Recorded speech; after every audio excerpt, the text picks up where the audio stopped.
David Paulides' missing 411 theory has raised the awareness of some strange missing person cases and unusual incidents in the wilderness and forests around the world. The family and friends of the people in these cases deserve answers to the unsolved mysteries, to find out what really happened, and in some cases to lay their loved ones to rest. Number 10. The disappearance of Kevin O'Keefe from Glacier Bay National Park left park rangers confused and unsettled. Decades later, his case has never been solved, and little more is known about his whereabouts than the day he was discovered missing. Like many of the cases that can be classed under the missing 411 phenomenon, Kevin was described as an experienced outdoor enthusiast. He was from Sacramento, California, and had plenty of experience camping and hiking. In 1985, he planned a trip to Alaska to spend a few weeks out in the wilderness. This would obviously be very different to his experiences in California, and Kevin took the time to prepare for this specifically. He took survival classes to prepare for the Alaskan wilderness, and carefully planned his trip. Kevin arrived at Glacier Bay on September 20th and went to the park headquarters to introduce himself. He told park rangers where he would be staying and for how long. His plan was to leave on October 10th, and he had a pickup scheduled. The rangers didn't see any problems with Kevin's plans, and he headed out to an area called Wolf Point, a campsite near the Muir Inlet. The area is mostly covered in dense forest, with thin stretches of beach surrounding the water. For weeks, nobody heard from Kevin. This wasn't surprising, as this was part of his planned experience. On October 8th, a few days before he was due to leave, park rangers were on patrol when they passed near his designated camping location and decided to check in on him. The first thing they found was that Kevin's camp had been made much closer to the water's edge than was planned. The high tide mark came almost up to his tent, but that alone wasn't what was wrong. Kevin's belongings were scattered around as if someone had been going through them. The tent was still zipped up, with Kevin's sleeping bag and pack inside, but one of the poles had been broken. Rangers found food stashes around the camp and a backpack that looked like it had been prepared for a hike. It was an odd scene, but the rangers assumed that Kevin was out on a day hike. The state of his camp could be explained as him preparing to pack up to leave in a few days. The following morning, the rangers returned to the camp and found everything was exactly how it had been the day before. Nothing had been touched. There wasn't even any sign that animals had come in to investigate the food that had been left behind. Kevin hadn't been planning any overnight hikes, so the fact he hadn't returned was extremely worrying. A search of the camp showed he'd left behind belongings that he would have taken on a hike. In fact, it looked as if he'd been preparing to go out when something had happened. Air and ground searches took place, with 3 sniffer dogs being brought in to try to find Kevin. There was no sign of him in the surrounding areas, but dogs led investigators to 3 items about a half-mile away. Hidden in a gully that couldn't be seen from the camp was a pair of boots, a hat, and a glove liner that belonged to Kevin. No other trace of him was found. Investigators were at a loss as to what might have happened to him. There was no sign of an animal attack at the campsite. In fact, what even made the disappearance especially eerie was the fact that animals had left the camp alone. Even after it had been abandoned, nothing came to take any of the food. There was also no sign of an animal attack at the location where Kevin's shoes and hat were found. It's possible that Kevin had, for some reason, gotten into trouble in the water. It was never explained why he had camped so close to the water's edge, as he would have presumably known the dangers of this. But if he had ended up in the water, that didn't explain how his belongings ended up in the gully, or why nothing else was ever found. His disappearance remains a mystery. Kevin is listed on Nevis as being 5 foot 10 inches tall and weighing 120 pounds. If alive today, he would be 74 years old. Number 9. Oregon's Mount Hood is a popular hiking and climbing destination, with thousands of people visiting every year. Sadly, it can also be extremely dangerous. Over the decades, more than 100 people have lost their lives on the mountain, but only a handful of people have disappeared on the mountain. Fred Frowns was one of them. Fred was a 49-year-old sign painter originally from California, who'd recently moved to Portland with his family. His wife described him as extremely physically fit. He was an experienced hiker and had completed multiple marathons. He'd also visited Mount Hood 4 times previously, and had gone on lone hikes to a spot called the Hogback at an elevation of 10,500 feet. He was last seen on March 2, 2003. Fred, his wife, and their 2 sons had arrived at Timberland Lodge that morning. Fred decided to take a solo trip to Hogback, telling his wife that he would be back by 5 p.m. If he wasn't back by then, she was to assume something had gone wrong. Fred took with him snowshoes, a water bottle, and some apples. When Fred set off, the weather conditions were perfect for climbing. It was cold but clear, and had been for a while. Even though Fred wasn't used to mountaineering, his family believed he was capable of handling those conditions. Unfortunately, the pleasant weather rapidly deteriorated. By noon, there was fog on the mountain. A snowstorm came in by 1 p.m., and it would have been impossible for Fred or any other climbers to see where they were going. Fred didn't return to the lodge. His wife raised the alarm at 6 p.m., and the search for Fred began. The weather conditions made searching for anybody on the mountain extremely difficult. The search and rescue teams had access to helicopters, but they could only be used for brief periods at a time, as the fog and cloud cover made flying on the mountain too dangerous.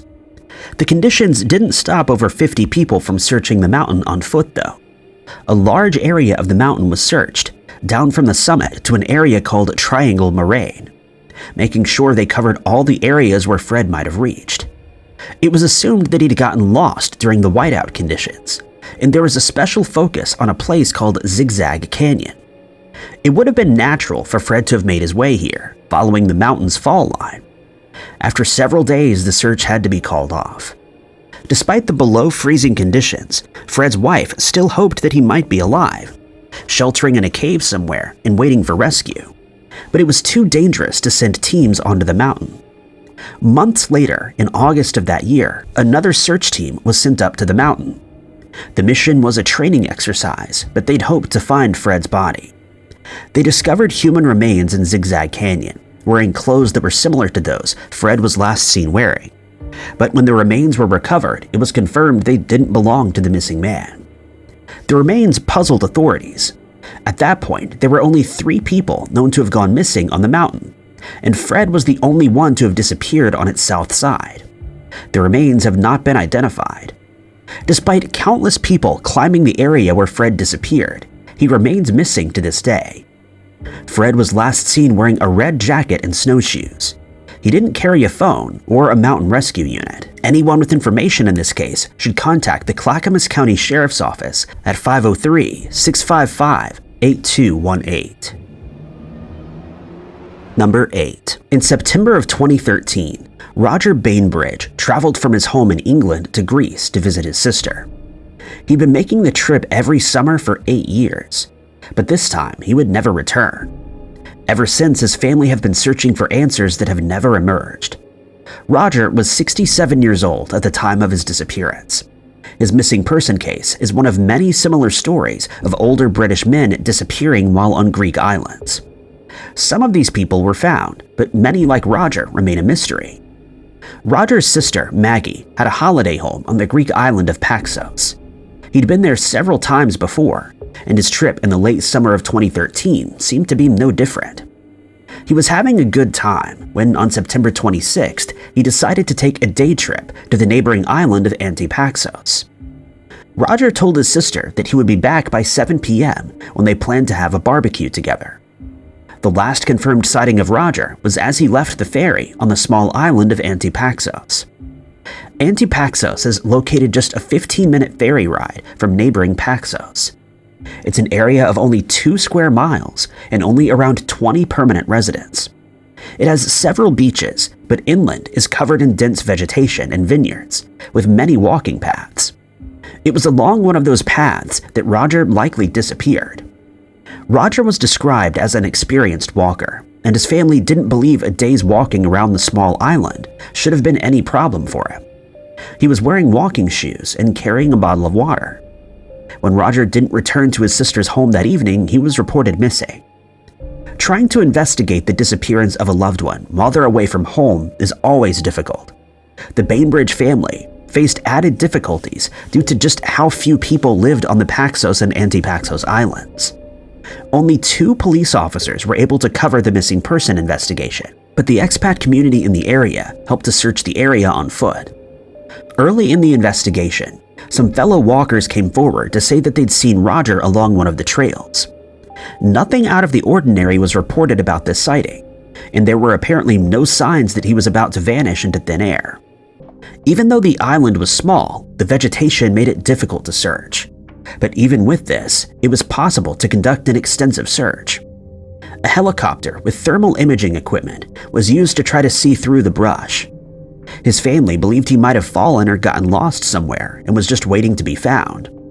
But as the days of searching wore on, it seemed less and less likely. There was also the possibility that he'd somehow ended up in the water. Roger was a strong swimmer, but it's possible for anybody to get into trouble in open water. Snorkelers searched the area directly surrounding the island but found no trace of Roger. Experts claimed that if he'd passed away in the ocean, his body would have washed ashore within a few weeks, but that didn't happen. Another hope was that Roger had somehow made it off the island, but had possibly suffered from some kind of mental health crisis that caused him to forget who he was. He didn't have his passport and only had 50 euros with him when he disappeared, so he likely wouldn't have gotten far. No evidence for any of the theories has been uncovered.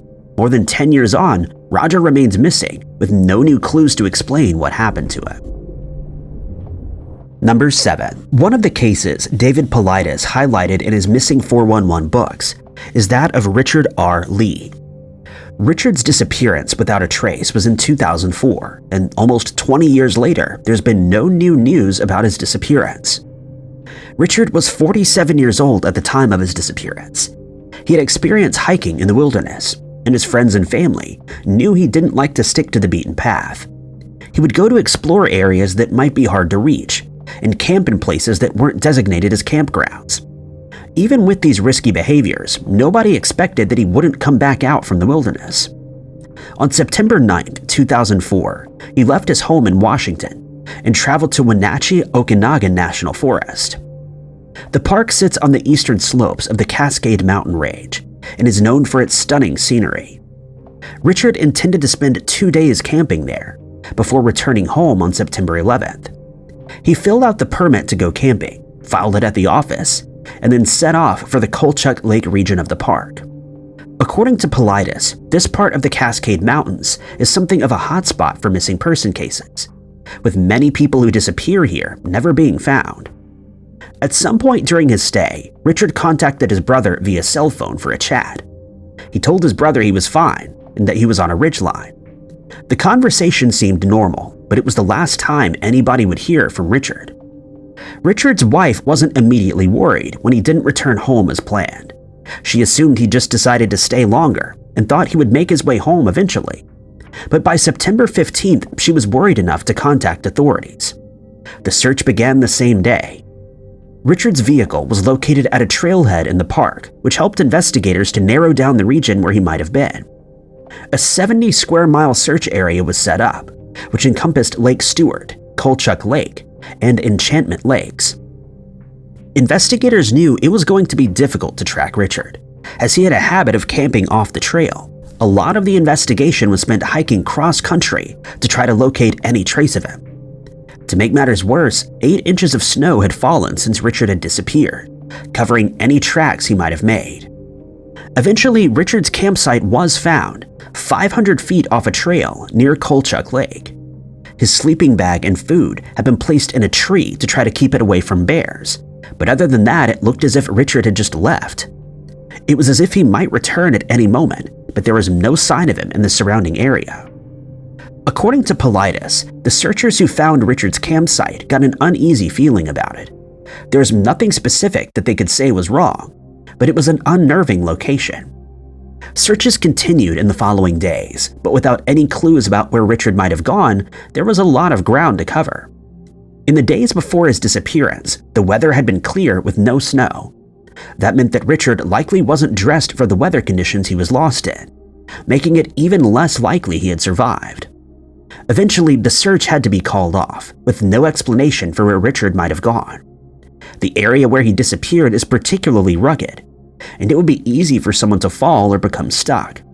But strangely, no trace of Richard or any of his clothes has ever been uncovered in the decades since he vanished. Number 6. Many cases covered by the missing 411 phenomenon involve those with hiking experience in the outdoors.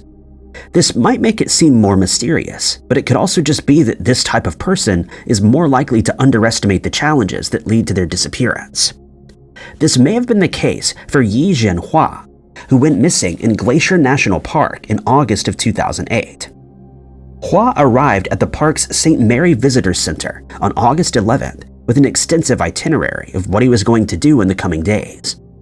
He had plenty of previous hiking experience and wrote about his experience with various pieces of equipment for a website dedicated to hiking gear. His trip to the Glacier National Park would be his most challenging hike yet. It was supposed to be a trip he was taking with his wife, but she'd been forced to drop out due to a family incident. Rather than postponing the trip, Hua decided to take it as a solo hiker. The rangers at St. Mary were reluctant to issue Hua the permit for his hike. Even the first day was something even experienced hikers would find difficult, and it wasn't something they recommended someone do solo. But Hua was able to persuade them to give him a permit to go into the back country. He left them with a complete list of where he was planning to stay and when, as well as the equipment that he had with him. The first day of his trip was supposed to take him through Flora Park and onto Sperry Campground. It was a steep and challenging climb that would take him past crevices, loose scree, and fast-flowing streams. There would be 7 more days of hiking before he arrived at Kintla Lake Camp, where he told his family he would call them. When that call didn't come, his family contacted rangers to report him as missing. Park rangers were able to narrow down the time of Hua's disappearance to the first day of his hike. They located his car, fully packed with things he had intended to collect after his first night in the park. But the biggest clue was the fact that none of the campers at Sperry Campground remembered seeing a solo hiker. An extensive search of the region where Hua went missing took place.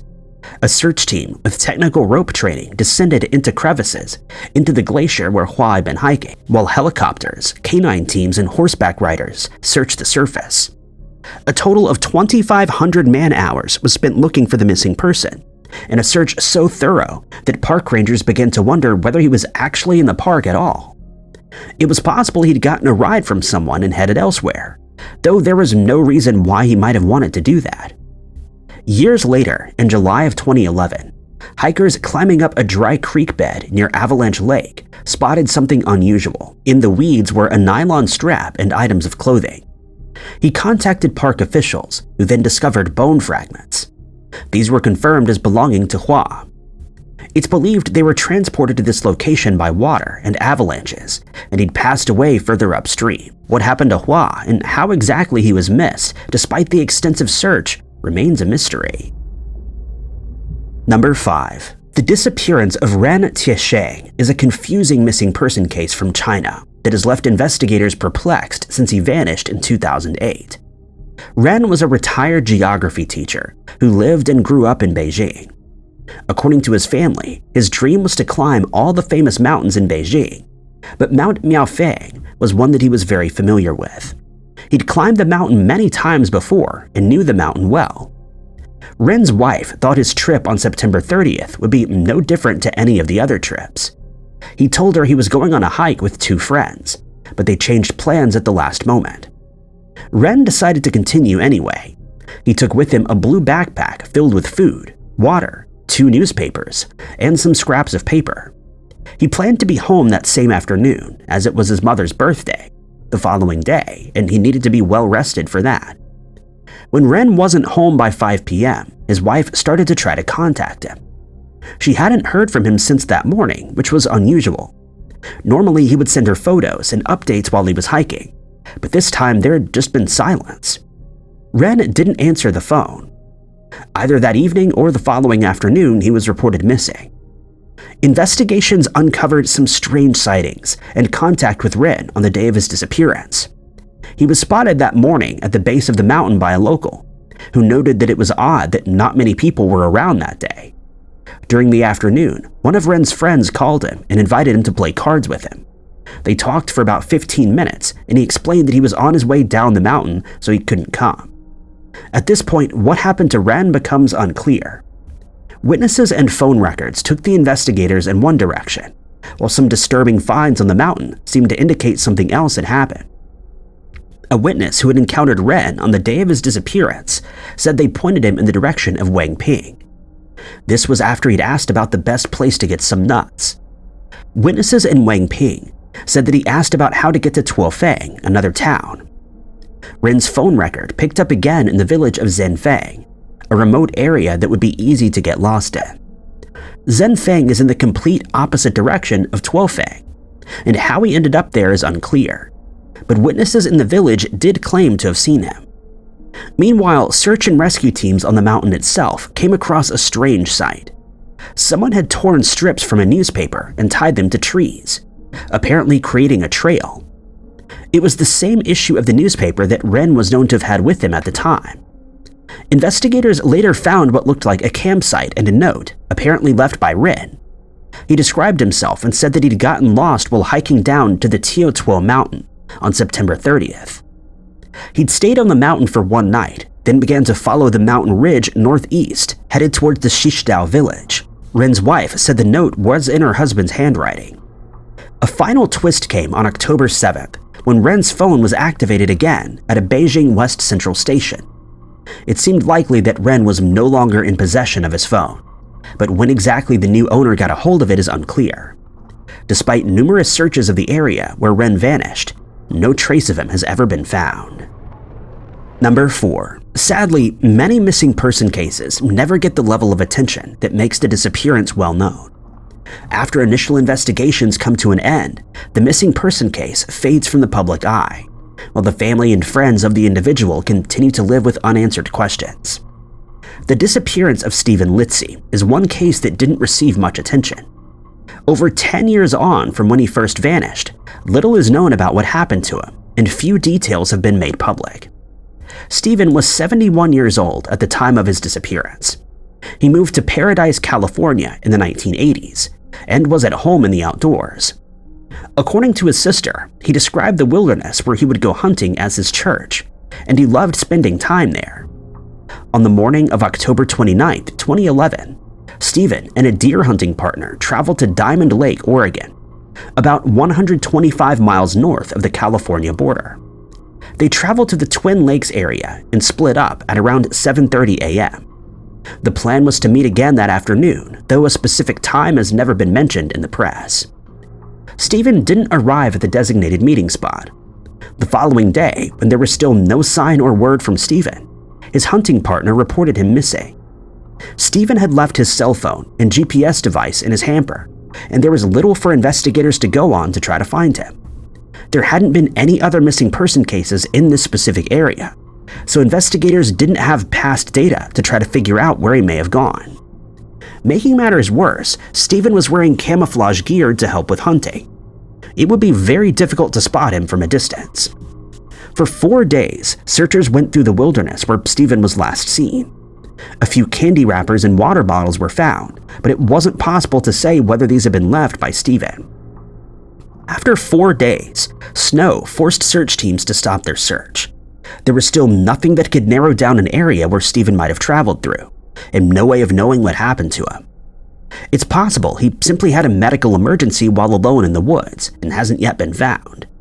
The many waterways in the area could have also hidden his fate.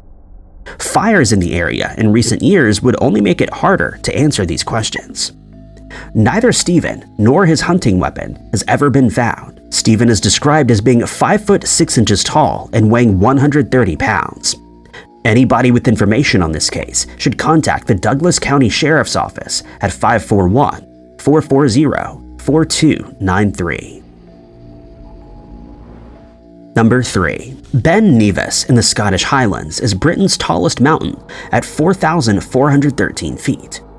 Every year it attracts thousands of climbers, most of whom make it to the top without a problem. But every year there are a few that run into trouble on the slopes of the mountain. Low clouds and tricky weather conditions can make it easy for someone to get lost and turned around. While it isn't the most difficult climb, it's easy to underestimate the hike, leading to mountain rescue being called. It's hard to know just how prepared Harvey Christian was for the challenge when he set off to climb Ben Nevis on January 27, 2023. Harvey was 42 years old and from Cambridgeshire. He traveled to Scotland, specifically to climb Ben Nevis, and was hiking alone. There were few details available about how he planned for the hike, and it's not even known what exactly he was wearing when he vanished without a trace. The police have stated he was likely wearing waterproofs and walking boots. It was a few days after Harvey vanished that he was reported missing.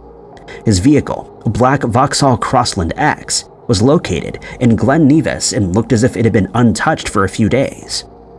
Investigators believed Harvey started his hike up Ben Nevis from the Glen Nevis Visitor Center at around 10:30 a.m. He would have taken the typical route up the mountain from there, a hike that would have taken somewhere between 6 and 9 hours. January isn't the most popular month for hikes in the Scottish Highlands, but it's unlikely that Harvey would have been alone on the mountain, and the police appealed for anybody who might have spotted him to come forward. A few days after news of Harvey's disappearance broke, hikers reported seeing him on a section of the mountain referred to as the Zigzags. The route is part of the typical tourist path which crisscrosses the western side of Ben Nevis on the start of the approach to the summit.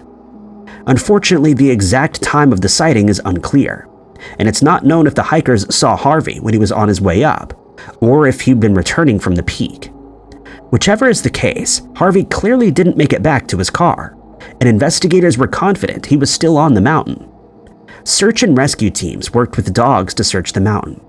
Helicopters and drones were also utilized so that gullies and dangerous-to-reach areas could be found.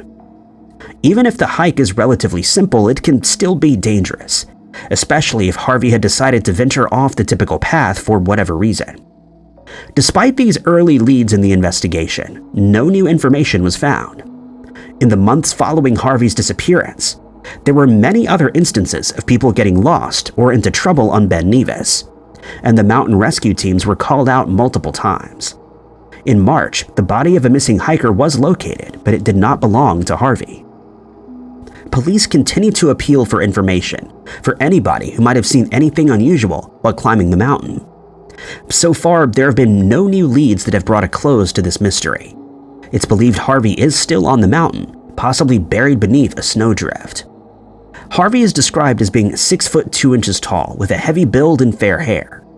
Anybody with information on this case can contact the police on 101, quoting incident 3318 on January 28, 2023. Number 2. It isn't very often that someone becomes a missing person while out on a bike ride. Normally, these cases are resolved relatively quickly, but the case of Marty Ledger stands out as one that's gone unanswered for over a decade. Marty was 30 years old at the time of his disappearance. He was an avid biker who'd recently gotten a new Santa Cruz Heckler bike. May 29, 2014 was his third time taking the bike out. He told his family he would be back at 4 p.m. and set off with the bike in his car to go to some nearby trails. The Spider Lake trails were roughly a 20-minute drive from Marty's home in Halifax, Nova Scotia. He'd been to the trails once before and had brought a map with him on this occasion, but he left it in his car. It seemed like he was confident in the route he was going to take. The biking trails are described as being not particularly remote. The trailhead is located in a residential area, and the location is bordered on one side by a highway, but it quickly devolves into a rugged terrain with thick brush and woods with steep drops. The trails themselves are single track, where it would be impossible for two cyclists to ride side by side, and they're bumpy. When Marty didn't return home at 4 p.m., his family went out to search for him. They then called the police later that day to report him as a missing person. The search for Marty became one of the biggest that search and rescue teams in the area had ever conducted. More than 450 people were involved in the search for Marty, which included helicopters, dogs, and boats. Part of the search team was made up of Canadian military members who combed through the wooded area for any sign of Marty or his bike.